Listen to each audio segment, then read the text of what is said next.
Grab your Jungian archetypes, wargamers. They're going to come in handy today as we take a look at Nightwatch, Terror and Treasure in the Dark Corners of the World. This is, just what it says on the tin, a solo and cooperative tabletop miniatures game written by Patrick Todoroff, who also wrote a cyberpunk version of this game. The cyberpunk came first. He revised it to make it like this. Look at this great art. I love it. Lone warrior, lone agent of law, going after a beast of chaos, a monster composed of birds and a giant floating skull. Fantastic stuff. Some people call this an RPG. There's some light RPG. What we're going to do is just go over all the kind of introductory, preliminary stuff, get that out of the way, so that in our next video, that'll go live in 4 days, in our next video, we can just dive right into the game and get started playing. I'm going to be alternating this campaign. We're going to run through at least 7 scenarios per the book.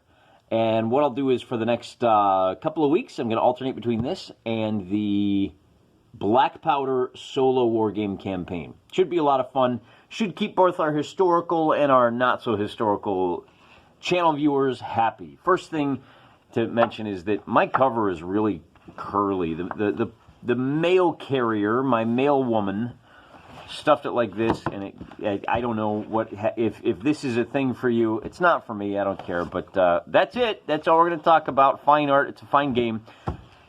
Like I said, I haven't played it yet. I don't feel good about doing a review on a game that I haven't played because there may be some subtle and hidden esoteric mysteries tucked away in the small corners of Nightwatch that I'm not aware of that will come out and play, and then we'll be able to do a full review. But I did want to show you how this game works. There's not a lot of videos for this on the YouTubes. Oh, I was introduced to this. That said, one of the few is from a cool cat named...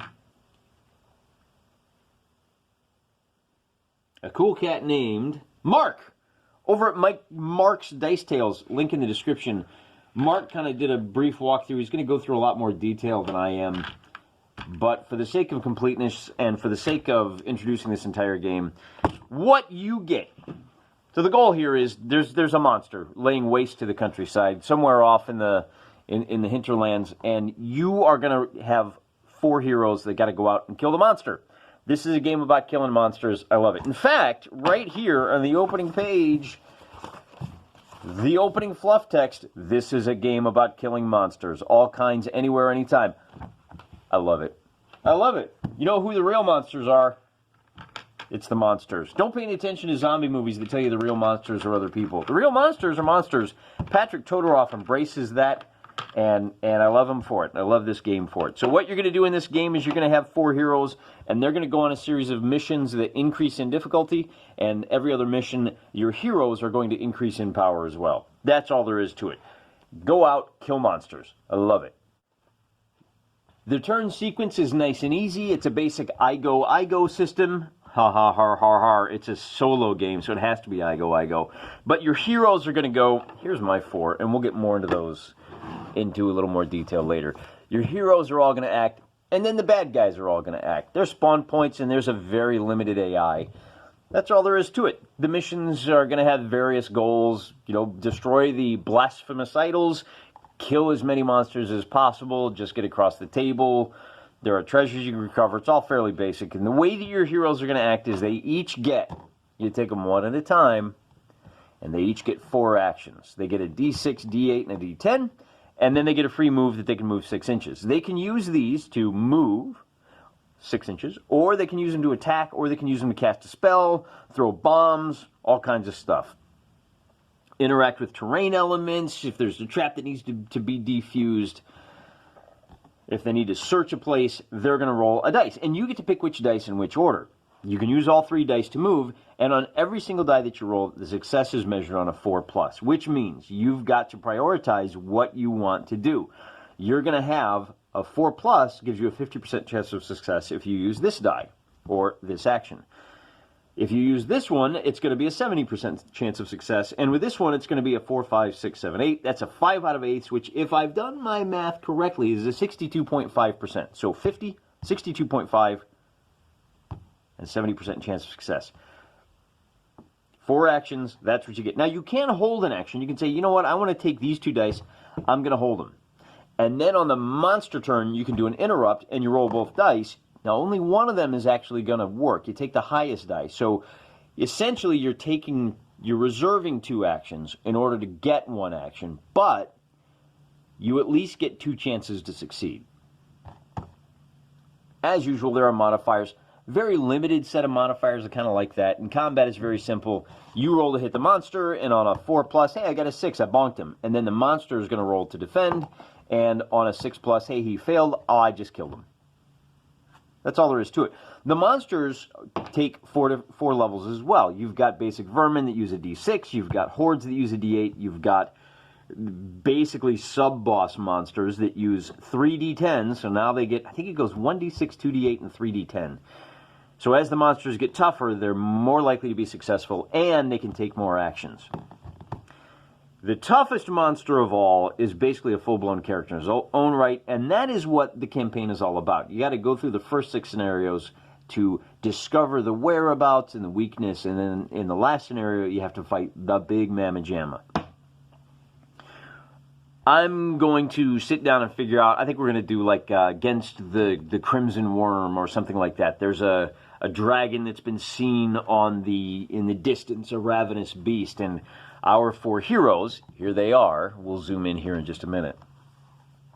As we talk about the different capabilities, they have to go find and destroy them. The game itself has some fairly light role-playing elements. It's got some fluff about how each of these heroes, they're members of a guild. There's a Fighters Guild and a Thieves Guild, and they're called Blades and Trackers, and they're not called Wizards, they're called Mancers. Gives it a little bit of extra flavor. It's kind of a late Dark Ages, early medieval is the vibe that Todorov is going for. It's fine. It's nice. Speaking as a God-fearing Christian man, I wish you would have just gone whole hog and just embraced the Christian aesthetic and made these orders of holy warriors. That's what they are. They're going into evil lands.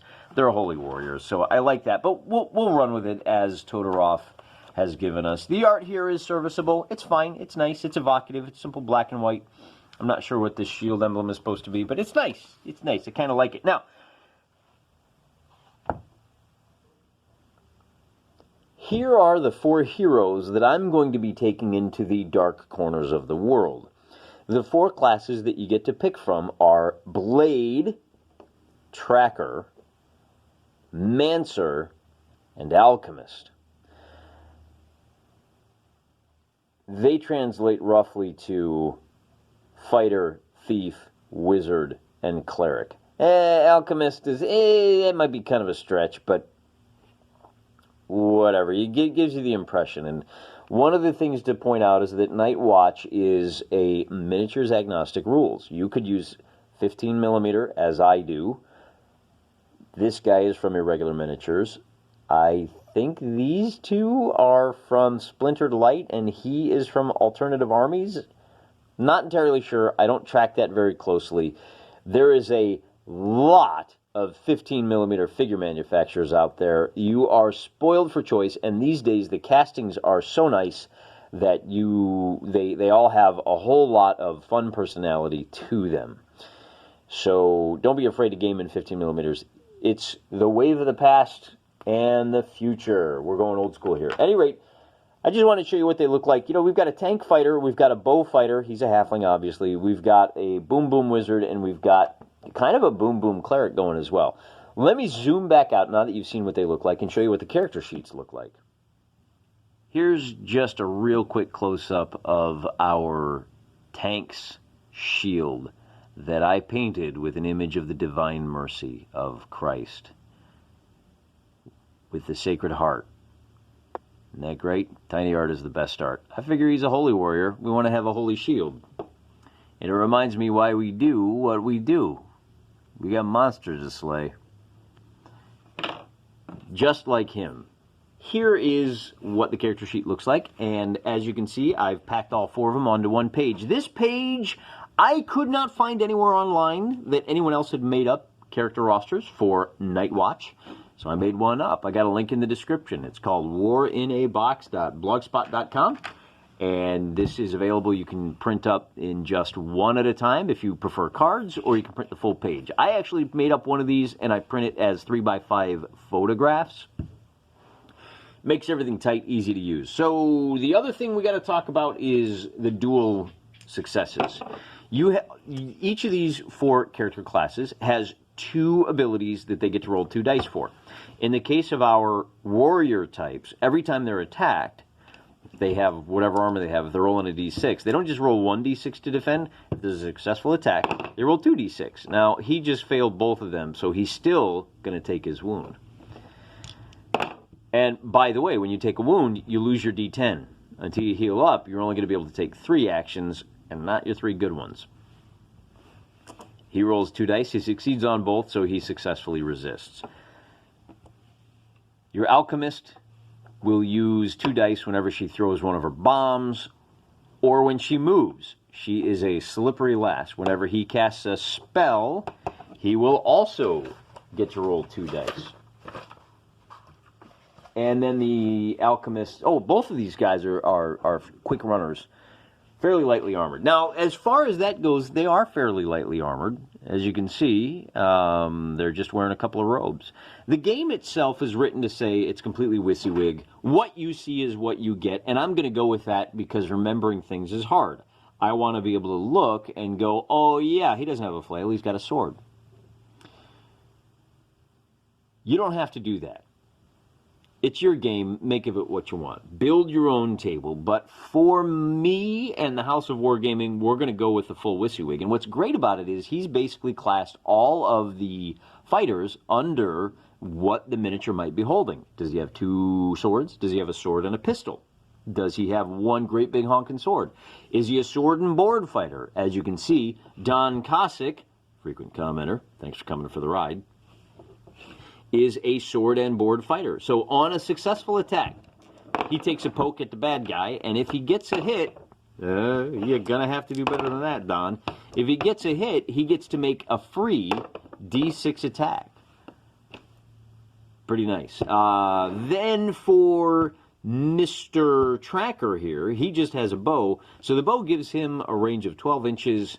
No. Most distance shooting is 12-inch range. I think he gets 24-inch range. And then he does fight at -2 in melee. He is, because all he has is a bow, instead of like a hand crossbow. But he's a very shooty boy. The last thing we need to talk about on both of these is this thing called the burden. And the burden is kind of a role-play, little extra thing that your guys have to accomplish through the course of the campaign. If they don't, they're going to suffer penalties when they go into that big boss fight at the end. For Don Cossack, he has taken a vow to pray for the fallen. 10 times through the course of the campaign, he has to pray for the souls of those he slays. Even though they are soulless monsters, he is called upon to try to save them. So 10 times he's going to have to...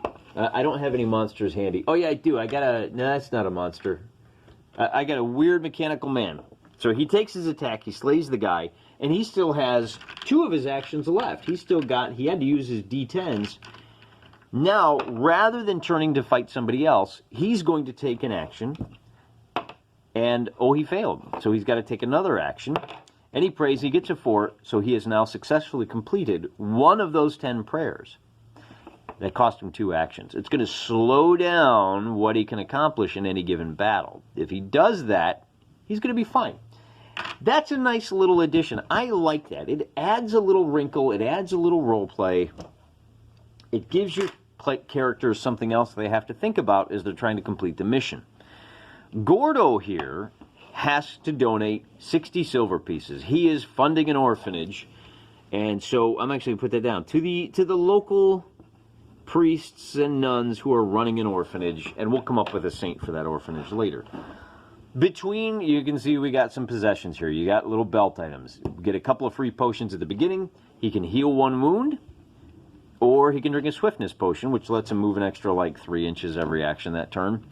Our shooter has an evasion scroll, so if he's stuck in hand-to-hand combat and he burns that scroll, he can move 3 inches away immediately. Very useful, very useful. He's also got a bottle of boom. It's a grenade. It's got a 3-inch blast template, and it It wounds on a 5+.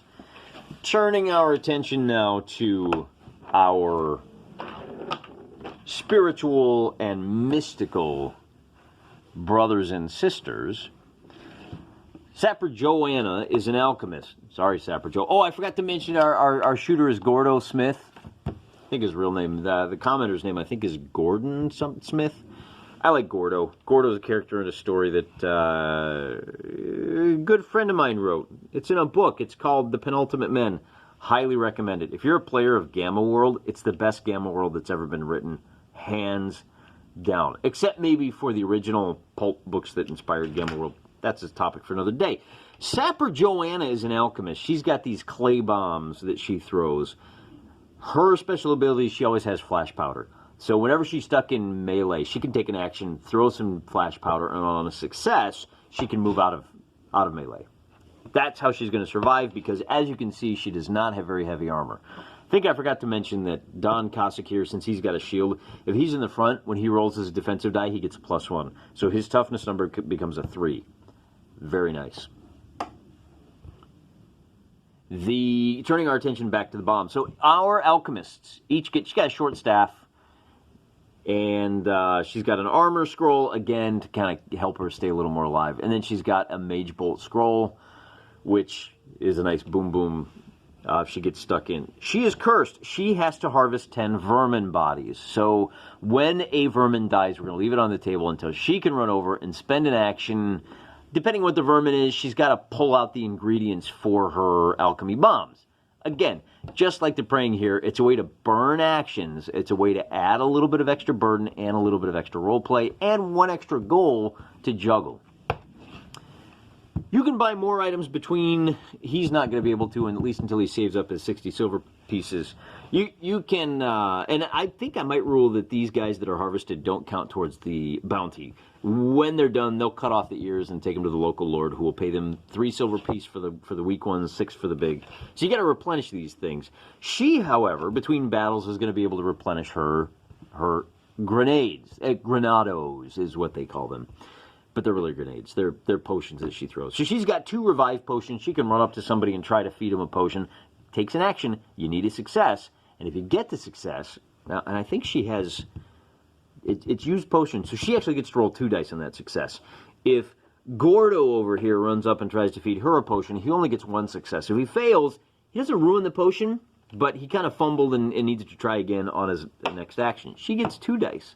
So she's going to be a lot more likely to make that happen. For her, she's got 4 bottles of Big Boom. She's got a couple of big smoke bottles, which will make a cloud that blocks line of sight. Will let them run around and achieve some mission objectives without being seen. Speed for running fast. A couple of big heals. Now, the big heals will heal. They'll actually revive a guy. If you lose all 4 of your wounds, you lay down. The big heal will bring you right back up to 4 actions. So we got a couple of those. We've got 1 Fury. She can feed somebody that. She can toss it and have this guy drink it. And then he gets +3 to his attack roll, which is huge. If you're succeeding on a 4+, it's an automatic success unless you're attacking somebody that's got crazy good armor. It also will help protect you. And then we turn our attention to the wizard. Sorry, I mean our Mancer, Graham Bevan. And the way spells work in this, according to the fluff, Patrick Todorov says he can, between battles, he can create 13 scrolls. Well, I like the Vancian style of magic. This is the Dungeons and Dragons style of magic that most people don't understand. And the way it works is this. Graham here, Graham of the Purple Beard, has an innate understanding of the fundamental operating code that lies at the heart of reality. He can reprogram reality using the ancient and esoteric legends of mathematics.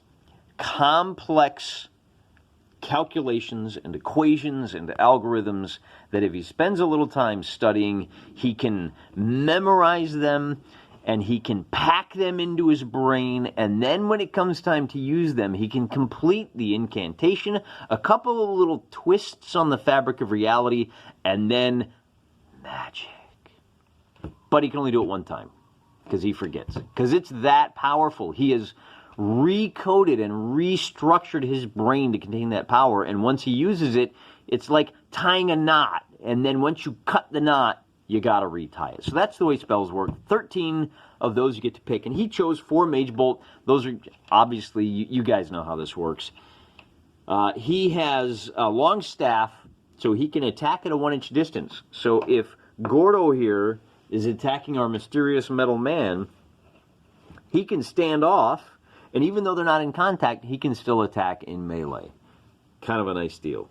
And then he can also, if Gordo goes down and Graham gets scared, he can run away. He doesn't have to disengage. When you disengage, your enemy basically gets to make a free attack on you, and all you can do is resist with whatever armor you have. He is a little quicker, bear in mind, because he's wearing robes. Now, he has a -1 on his defense rolls.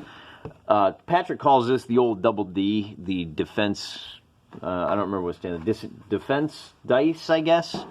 So those great big honkers of double Ds are for defending, and this guy here has a -1. The good news is he has, now that I look at it, I probably should have put... Oh, I did put a move. See, dodge, defend, -1. And then these two, both Sapper, Joanna, and Graham, they move an extra inch, but they have that -1. Don Cossack here, he's got a +1 to his defense, saves on it. Basically, he's got a 3+ save, but he only moves 5 inches. And then because Gordo is wearing leather armor, he still moves 6 inches, and he doesn't have any adjustment to that die. Let's take a look at the spells real quick that Graham has crammed into his big brain. He's got 4 bolt spells, 12-inch range. You send 4 attacks out. Fortify, so he can kind of heal at a 12-inch range, 1 wound. He's got a barrier, which is pretty sweet. Sets up a 6-inch wall. I'll have to come up with a way of representing what kind of wall it is. Maybe he goes with fire. It's 8 inches long, but monsters can jump through and risk a wound. That could be pretty cool. We're building our own table. Bind is essentially a hold person spell. It's a paralysis. And pull is a paralysis coupled with get over here. Heal heals 2 wounds. Revive is a touch attack.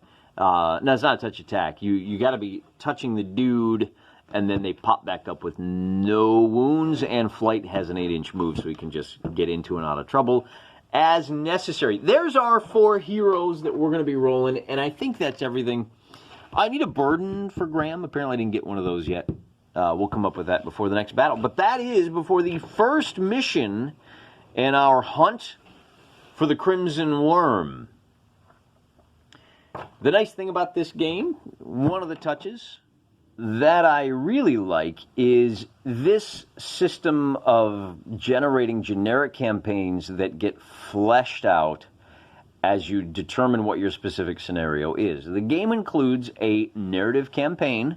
You're hunting down a necromancer, and he's got all kinds of, he's got little special rules for each of the individual scenarios.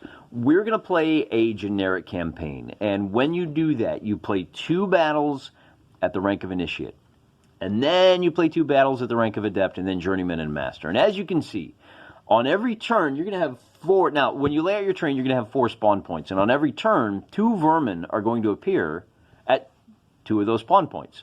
So when you're just an Initiate, every turn, you're going to have to deal with an extra 4 vermin. Vermin are the guys that only use 1d6 per turn. After you've beaten 2 scenarios at this level, you level up and you have to fight 3 vermin and 2 horde. Now that's not per portal. One of the portals will generate 3 of these guys, and one of the portals will generate a pair of the hordes. These are the enemies that have 2d8, so they can take 2 actions per turn, and they're more likely to succeed. After you beat 2 of those, then you have to fight your 3 hordes, come from 1 portal, and 2 terrors. These guys get to roll 3d10s. And then finally, after your 6th victory, then you get to fight the Master. This is the quarry. This is who you're hunting down. In my campaign, it's going to be the Crimson Worm. But, I mean, you're getting the... This is odd. It doesn't spawn the quarry every turn. It's going to be the quarry is on the table, and you have to deal with 2 terrors coming out of one of the portals. So it gets harder as you go. Once you kill the terror, once you die trying, the campaign ends. The game does have rules. I'm not going to get into this today. We've gone long enough, I think. The game does have rules for animal companions and, call them hirelings. Those don't come into play until you can afford them. And at first level, you can't afford them, so we're not going to talk about it today. But the crew should grow, and I think if anybody dies, your newbies are going to start off as initiates. So we may wind up with, say, one powerful Mancer, one adept. I went ahead and just used all 4 of the character types so we can see exactly how all of this stuff, all of them work within the context of Nightwatch. You could very easily run a game using nothing but blades. That might make for an interesting second campaign. If we enjoy this, if we're having a ball, maybe one of our survivors will recruit 4 more guildsmen, 4 more heroes, to go after another quarry. But we are at least 7 episodes away from making that decision. The good news is we're only 4 days away from launching our hunt for the Crimson Worm. In 2 days, we're going to get back to the solo Black Powder Wargaming campaign. And in 4 days, I'll see you right back here for another game of Nightwatch. Until then, I'm praying for you.